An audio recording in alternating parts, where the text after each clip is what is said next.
Hello friends, नमस्कार। आज की वीडियो में हम सीखेंगे सलवार की कटिंग करना। सलवार की कटिंग करने का सबसे आसान तरीका, और ऐसा तरीका अगर आप बिगनर हैं तो आप बहुत आसानी से इस वीडियो को देख के सलवार की कटिंग कर सकते हैं। आपको पता चल सकता है कि जो आपके पास कपड़ा है उसमें आपकी सलवार की कटिंग यानी कि सलवार बन भी पाएगी या नहीं बन पाएगी। दूसरा, इसके साथ साथ हम ये भी डिस्कस करेंगे कि सलवार की जो कमियां होती हैं, बहुत सारी सलवार में कमियां आ जाती हैं, उनको दूर कैसे किया जा सकता है। तो आज की वीडियो में ये सारी चीज़ें हम देखेंगे। तो चलिए शुरुआत करते हैं। सबसे पहले हम देखते हैं कि कपड़ा, हमारे पास ये कपड़ा होता है, कपड़े की हमने मेजरमेंट लेनी होती है। तो मेजरमेंट में हमें किस किस मेजरमेंट की ज़रूरत पड़ती है। सबसे पहले हमें हिप साइज पता होना चाहिए कितना है। मैं जिस सलवार की मेजरमेंट लेकर आपको बता रही हूँ उसमें हिप साइज 42 है। ये एग्जैक्ट नापा गया है। एग्जैक्ट कैसे नापेंगे? इंच टेप को पकड़ेंगे, बिल्कुल खींचेंगे नहीं। हम इंच टेप का फर्स्ट सिरा यहाँ रखा, सेकंड उसके ऊपर रखा, और इजीली सेकंड का जो नंबर आ रहा है लास्ट, वही हमारा मेजरमेंट होगा। ना हमने लूज छोड़ा है, ना ही हमने टाइट पकड़ा है। तो इस तरीके से हमने मेजरमेंट लेनी है। तो हिप की मेजरमेंट है हमारी 42 इंचेस, ठीक है। उसके बाद लंबाई लेते हैं। लंबाई लेने के लिए हमने इस सिरे पर, यानी कि जहाँ पर सलवार बांधी जाती है, उस सिरे पर हमने इंच टेप का 10 नंबर रखा जाता है यहाँ पर, और नीचे छोड़ दिया जाता है इंच टेप। नीचे इंच टेप छोड़ने के बाद में जहाँ भी जिसको सलवार पहननी है वहाँ उससे पूछ लिया जाता है। जो लास्ट का नंबर होता है वही आपकी सलवार की लंबाई होती है। तो मेरे इसमें सलवार की लंबाई है 36 इंच। मोहरी जिसको जितनी पहननी होती है उसके हिसाब से रखी जाती है। मेरे इसमें है मेजरमेंट में 7 इंच, यानी कि आप सिंगल देखेंगे तो ये बन जाएगी 14 इंच की। 7 इंच की तैयार मोहरी है। तो ये सिर्फ 3 नाप की हमें ज़रूरत होती है सलवार की कटिंग करने के लिए। और इसके अलावा अगर आप इसमें इलास्टिक डाल रहे हैं तो आप कमर की भी नाप ले लें। उसमें कमर की नाप से इलास्टिक का, कमर की नाप हमें इलास्टिक की मेजरमेंट के लिए ज़रूरत पड़ती है। तो ये नापों से हम सलवार की कटिंग कर सकते हैं। अब हम देखेंगे कि हमें कपड़ा किस तरीके से लेना है, और उसमें हमें कैसे पता चले कि इस कपड़े में हमारी सलवार बनेगी भी या नहीं। माना हमारे पास ये कपड़ा है, ये देखिए इस तरीके से कपड़ा होता है हमारा। जो भी जितना भी कपड़ा है उसको ये मार्केट से इस तरीके से बीच में से फोल्ड होकर आता है कपड़ा। ये कपड़ा जो इस तरीके से फोल्ड होकर आया है, हमें इसी कपड़े से जब भी हमें कोई सलवार बनानी है या हमें कोई बाहर से कस्टमर सलवार बनने के लिए देने आया है तो हमें तुरंत सामने नाप लेना चाहिए, जिससे हमें पता चल जाता है कि उसमें से सलवार तैयार हो भी पाएगी या नहीं। आपको करना क्या है, ये देखिए, ये सेंटर से मैंने पूरा कपड़ा फोल्ड कर दिया जितना भी है। फोल्ड करने के बाद में सबसे पहले हमने देखना है सलवार की लेंथ कितनी है। 36 इंच लेंथ है, तो 36 इंच लेंथ में 6 इंच की हमेशा बेल्ट बनती है। मैं 6.5 इंच की बनाती हूँ, लेकिन आपको इजीली समझाने के लिए मैं 6 इंच की यहाँ पर आपको बेल्ट बता रही हूँ। तो 6 इंच की हमने बेल्ट निकाल दी। जितना भी 6 इंच की बेल्ट निकालने के बाद बचता है उतना हमने यहाँ पर इस तरीके से इस पर हमने निशान लगा देना है। वो हमारे पार्ट का निशान हो जाएगा। जैसे 30 इंच हमारे 30 इंच बचा, तो हमने 30 इंच पर निशान लगाया, जो कि यहाँ लगाया हुआ है। ये हमारे पार्ट हो गए। 30 इंच पर निशान लगाने के बाद में अब हमने एक और निशान लगाना है। ये निशान किस चीज़ का होता है? ये निशान होता है हमारी कलियों के लिए। हमारे 2 पार्ट बनते हैं सलवार में और 4 कलियां बनती हैं। तो अब हमें कली का निशान लगाना है। कली के निशान लगाने भी बहुत इजी है। जैसे 30 इंच की हमारे पार्ट हैं, तो 30 इंच की हमने एक कली का और निशान लगाया यहाँ पर। और उसके बाद में दूसरी कली का 10.5 इंच का हमने इसमें क्या लिया है, ये 10.5 इंच का हमने यहाँ पर ले लिया है इसका आसन, ठीक है ना। ये हमने ये वाला निशान लग गया। इसके बाद जब हमारा जो कपड़ा बचा है उसमें से हमारी बेल्ट तैयार हो रही है 6.5 इंच लंबाई, जिसकी 6 इंच लंबाई होती है, और 2.5 इंच हमने फोल्ड के लिए रखा जाता है, और आधा इंच हमने प्लस के लिए रखा जाता है। अगर कपड़ा कम है तो हम इस मेजरमेंट को, यानी 2.5 और आधा इंच यानी कि 3 इंच जो एक्स्ट्रा लेते हैं फोल्डिंग के लिए, उसको हम, ये वाला जो फोल्ड होता है नेपा, उसको हम कम भी कर सकते हैं। तो इस तरीके से हमें पता चल जाता है कि इस कपड़ा पूरा सफिशिएंट हमारे पास है या नहीं तैयार करने के लिए। तो ये मैंने आपको तरीका बताया कि सलवार को के लिए कपड़ा कैसे नापते हैं। दूसरा, कि सलवार की कटिंग करने के लिए कपड़ा रखते कैसे हैं। तो देखिए यहाँ पर ये फोल्ड वाला हिस्सा है, ये ओपन वाला हिस्सा है। तो इन दोनों हिस्सों को हमने इस तरीके से रखा। अब सबसे पहले हमने यहाँ पर पार्ट का निशान लगाया, ठीक है ना। पार्ट जितनी भी हमारी टोटल लेंथ है उसमें से 6 इंच हमने कम करा, यानी कि 30 इंच हमारी लेंथ है, तो 6 इंच हमने कम करके पार्ट का निशान यहाँ पर हमने लगा लिया, ठीक है ना। यानी कि 36 इंच का हमने या माना, ये हमारे 36 में से 30 इंच हमारा यहाँ पर आया, तो ये हमारे पार्ट हैं। पार्ट का निशान लग गया। इसके बाद हमें कली का निशान लगाना है। कली के निशान के लिए फिर हमने ये जो हमें 30 इंच हमारा बचा था, तो 30 इंच का हमने यहाँ पर निशान लगाया इस तरीके से, ठीक है ना। ये निशान लगाया 30 इंच का। ये निशान लगाने के बाद में यहाँ से हमने लगाया 10.5 इंची का निशान, जो कि हमारा आसन मैक्सिमम सभी सलवार में रखा जाता है। बहुत छोटा साइज हो तो उसमें आप उसे कम कर देते हैं। मैं इस वाले साइज में इतना ही रख रही हूँ। तो अब इन दोनों को हमने सिरों को इस तरीके से यहाँ पर मिला देना है। ये देखिए, यहाँ पर हम 1 इंच का, यहाँ पे 1 इंच का गैप छोड़ेंगे, और ठीक इसी तरीके से हमने यहाँ पर भी 1 इंच का गैप छोड़ना है, और इन दोनों को हमने निशानों को आपस में मिला देना है। ये देखिए, इस तरीके से हम ये निशान मिला देंगे। तो ये हमारी 2 कलियां हो गई हैं। इसके बाद ऊपर वाले हिस्से में फिर से हम यहाँ पर 10.5 इंची का निशान लगाएंगे, और यहाँ से भी नापेंगे कि ये निशान 30 इंची का है या नहीं है। इस तरीके से नापा, और अब हमने इन दोनों निशानों को आपस में मिला दिया। तो इस तरीके से हमारे पास में ये 4 कली मिलकर तैयार हो जाएंगी। ये तो 2 पार्ट हैं हमारे, ठीक है, ये 2 पार्ट होते हैं। ये 2 कलियां हो गई, 2-2, यानी कि 4 हमारी ये कलियां हो गई। तो इस तरीके से ये हमारी कलियां यहाँ से निकल जाएंगी। निकलने के बाद में अब हमने यहाँ देखना है कि हमारी बेल्ट के लिए सफिशिएंट कपड़ा है या नहीं। 6 इंच हमारी लेंथ होगी, 2.5 इंच हमारे ऊपर फोल्डिंग के लिए, आधा इंच नीचे के लिए, यानी कि 6 में 3 प्लस कर देंगे, 9 इंच लंबाई की हमें बेल्ट चाहिएगी। बेल्ट मैक्सिमम ये होता है कि इसकी चौड़ाई कम रहती है, तो बचे हुए कपड़े में से हमने यहाँ चौड़ाई जोड़ ली जाती है। यदि ये कपड़ा एक्स्ट्रा नहीं बच रहा है, तो हमने यहाँ पर जो सबसे पहले पार्ट निकाले थे, ये यहाँ से साइड से जुड़े हुए थे।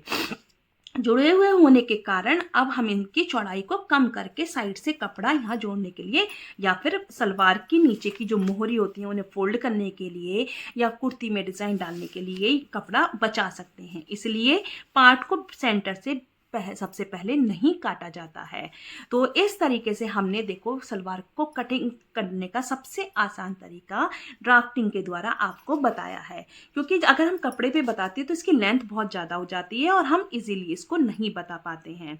तो इस तरीके से देखिए, टोटल ये कपड़ा है हमारे पास, ये पार्ट निकले, ये 2 कलियाँ निकली, यहाँ से बेल्ट निकली, और ये कटिंग होकर इस तरीके से हमारे पास में आ गई है।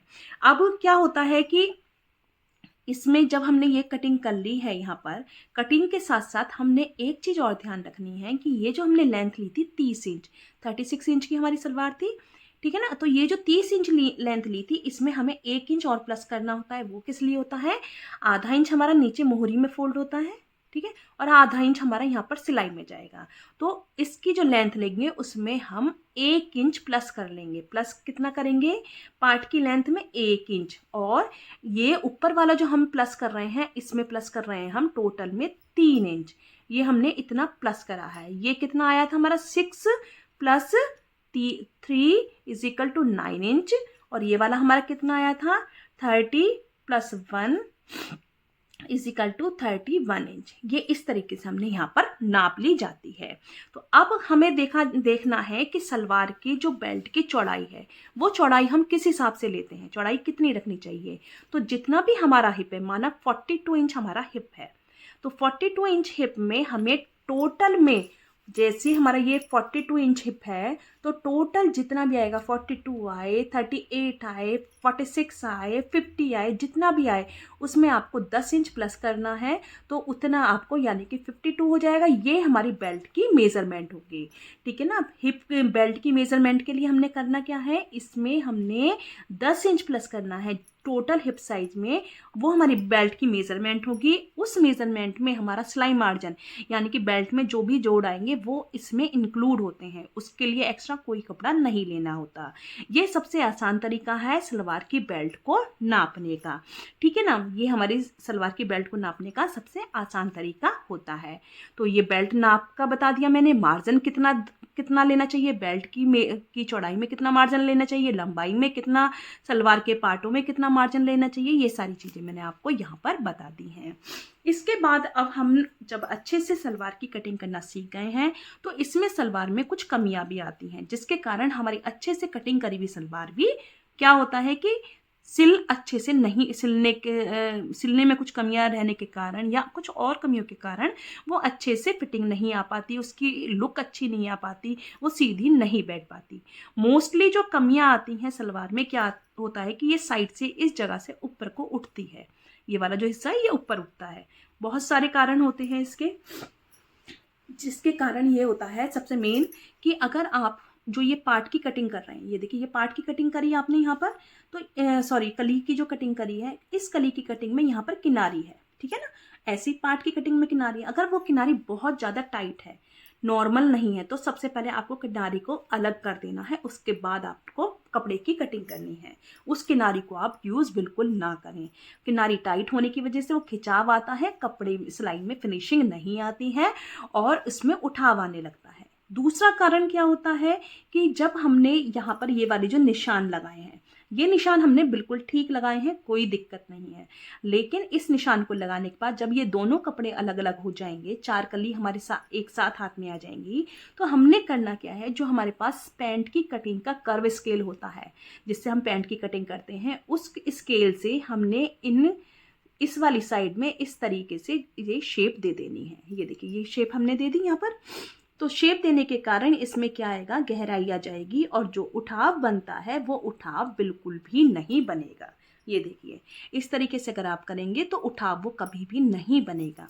ये फर्स्ट प्रॉब्लम हो गई। दूसरी प्रॉब्लम क्या आती है कि सलवार के जो ये पाइचे होते हैं, ये हमारे पहनने के बाद यहाँ पर आने चाहिए, बिल्कुल सेंटर में ना आके ये एक साइड में भागते हैं, वो सलवार पहनने में बहुत गंदी लगती है, लुक अच्छी नहीं आती है। तो उसकी कमी को दूर करना का एक सिंपल सा तरीका होता है कि हमारे जो ये पार्ट है, पार्ट का सबसे पहले हम सेंटर निकाल लेंगे, ठीक है ना। ये पार्ट हमारे जो तैयार हो गए, ये हमने सेंटर निकाला, पीछे से हमने बेल्ट जोड़ी। बेल्ट कैसे जोड़ी, बेल्ट जितनी हमारी पीछे का हिस्सा है बेल्ट का, ये जो बेल्ट हमने तैयार करी है, पीछे हमने 2 बड़ी बड़ी लगभग 4-4 इंची की 2 हमने यहाँ पर प्लेटें पड़ती हैं बैक साइड में सलवार में।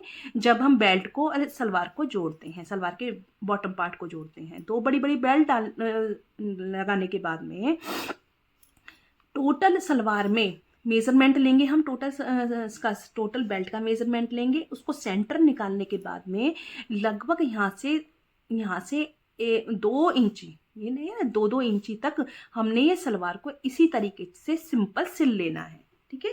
लगभग 2-2 इंची तक इसी तरीके से सिंपल सिल लेना है। इसके बाद में जो इसका पार्ट का सेंटर होता है उस पर हम कट लगा देंगे छोटा छोटा सा, ठीक है ना। कट लगाने से हमें पता चल जाएगा कि ये सेंटर हमारा कहाँ पर आया हुआ है। वो सेंटर हमारा इस वाले सेंटर के बीचों बीच यहाँ पर होना चाहिए। इस चीज का हमें विशेष ध्यान रखना है। ये सेंटर हमारा इस वाले चीज के बीचों बीच बिल्कुल सेंटर में होना चाहिए या फिर सेंटर से थोड़ा सा पास में होना चाहिए, यानी कि सेंटर से 1-2 इंच नियर बाय होना चाहिए। कुछ का क्या होता है कि ये वाला जो पार्ट का सेंटर होता है वो यहाँ पर आता है। जब ये पार्ट का सेंटर यहाँ आएगा तो नेचुरली ये तो पाइचा उधर की साइड भागेगा। तो जब हम उसको यहाँ पर रखेंगे, क्योंकि हमने यहाँ पर कट लगाया हुआ है, माना हमारा ये इस तरीके से सिलकर ये पार्ट वाला हिस्सा हमारा यहाँ पर आया, ये देखिए ये हमारी कलियां इधर और ये हमारा पार्ट वाला हिस्सा है। तो जब हमें पता है कि ये हमारा सेंटर प्लेस है, तो सेंटर प्लेस यहाँ पर है या हमने कट लगा रखा है, तो ये वाली प्लेट हमारी यहाँ पर इस जगह पर इस सेंटर के नियर बाय, यानी कि इधर की साइड में 1-1.5 इंची एक्स्ट्रा आनी चाहिए। यहाँ पर 1 से 1.5 इंची, इससे ज़्यादा एक्स्ट्रा ना हो, ठीक है ना। तो सबसे पहले हम क्या करेंगे, तो ये वाला जो हमने यहाँ पर कट लगाया है, इसकी हम लगभग नॉर्मल जो हम प्लेटें लगाते हैं उससे बड़ी, लगभग 2 इंच चौड़ी ये वाली प्लेट बनाएंगे। ये वाली प्लेट हम सब सेंटर वाली जो प्लेट होगी ये 2 इंच चौड़ी, सबसे पहले अलग सिलाई लगा देंगे इस प्लेट पर, बाकी प्लेटें हम अलग से साथ के साथ जोड़ते जाएंगे और लगाते जाएंगे। तो ये सेंटर प्लेट सबसे बड़ी होगी, क्रीज इसकी बिल्कुल अच्छे से बनेगी और बिल्कुल सेंटर में ये यहाँ पर आपकी आएगी। इससे आपकी ये सलवार में पाइचे घूमने वाली प्रॉब्लम खत्म हो जाएगी। तो ये दो मेन प्रॉब्लम होती हैं सलवार में, जो कि हमारे को सबसे ज़्यादा दिक्कत करती हैं। इसके साथ साथ एक प्रॉब्लम और क्या होती है कि कुछ कपड़े ऐसे होते हैं कि वो धुलने के बाद में लूज़ हो जाते हैं, या फिर वेट ज़्यादा होता है उन कपड़ों में, तो वो लटकना शुरू करते हैं। तो क्या होता है कि ये जो पाइचे, ये जो हमारे पाइचे बनेंगे, पाइचे का पॉइंट बनता है, तो सलवार उस पर लटकना शुरू हो जाती है, ठीक है ना। यानी कि पाइचे वो दिखना बंद हो जाएंगे, सलवार इस पर लटकना शुरू हो जाती है। तो इस प्रॉब्लम को दूर करने के लिए अगर आपकी सलवार बिल्कुल तैयार हो गई है तो आपको करना कुछ नहीं है। ऊपर से लगभग 2.5 से 3 इंच नीचे आप एक निशान लगा देंगे दोनों साइड में। निशान लगाने के बाद में जितनी भी आपकी सलवार लटक रही है, यानी कि आपको जैसे 2 इंच छोटा करना है तो 2 इंच नीचे फिर एक निशान और लगाएंगे। यहाँ पर ये निशान लगाया, और निशान लगाने के बाद में आपको सिर्फ यहाँ पर एक प्लेट बना देनी है इस तरीके से, ठीक है ना। जैसे ब्लाउज में जैसे कुर्ती में हम प्लेट डालते हैं या ब्लाउज में प्लेट डालते हैं, इस तरीके से आपको दोनों साइड प्लेट डाल देनी है। आप कटिंग नहीं करेंगे, सलवार की लुक खराब हो जाएगी। अगर आप सारा उधेड़ेंगे तो आपको बहुत ज़्यादा काम हो जाएगा। ये एक सिंपल सा तरीका है, रेडी टू यूज़ वाला। आप यहाँ पर सिंपल सी एक प्लेट डाल दें, बड़ी सी प्लेट डालने से क्या होगा, ये सलवार का इतना हिस्सा ऊंचा हो जाएगा और परफेक्टली आपको सलवार यहाँ पर आ जाएगी। तो ये 3 कमियां थी जो मोस्टली सभी के सामने आती हैं अगर सलवार में कुछ दिक्कत हो जाए। तो आप इन कमियों से अपनी सलवार को परफेक्टली बना सकते हैं। अगर आपको इस तरीके से मेरी वीडियो और मेरा समझाने का तरीका पसंद आया हो तो प्लीज़ मेरी वीडियो को लाइक कीजिएगा, मेरे चैनल को सब्सक्राइब कीजिएगा और उन लोगों के साथ में इसको शेयर कीजिएगा जिनको इनकी ज़रूरत हो। थैंक यू, धन्यवाद।